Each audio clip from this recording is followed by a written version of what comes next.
Big Alice Brewing's Robbie Crafton and Kyle Hurst got started, as many in the industry do, as home brewers. We were happy doing it, but we also ended up with all this beer, and we couldn't necessarily drink all of it ourselves, or at least we shouldn't, we were told.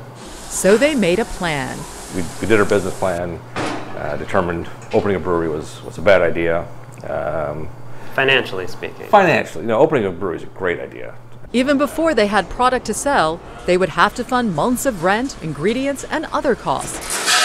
So Crafton and Hurst decided to sell beer shares. Instead of equity in the company, each $200 share comes with 2 750 milliliter bottles each month for 6 months, an ever-changing variety from biscuit and buckwheat honey to amber ale with basil. Crafton and Hurst sold 90 shares to friends and family and the wider craft brew-loving community, raising $18,000.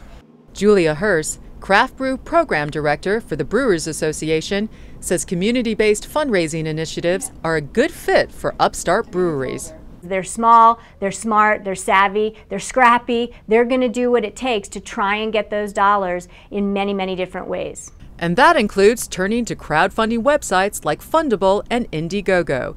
Here it is, future home of Grapevine Craft Brewery. Brewer Gary Humble hoped to raise $50,000 through Fundable to move his operations out of this barn and into a new building in downtown Grapevine, Texas. Backers pledged money to his 2-month-long campaign in exchange for everything from swag to free beer for life. He didn't just meet his goal, he exceeded it, raising more than $61,000. I don't want to say we were shocked because we knew that we had a lot of community support, but we also were kind of shocked and overwhelmed at the kind of support that we actually got. The money raised through Fundable allowed Humble to set aside 5% of the brewery's future profits for charity. But there are a few downsides to these kinds of fundraising schemes, not raising all the money required for one.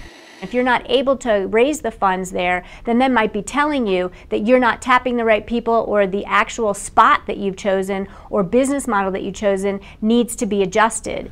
But among the craft brew drinkers at Pony Bar in New York City, many are pulling for these new methods of fundraising. The whole idea of having more, better beer is always a good thing.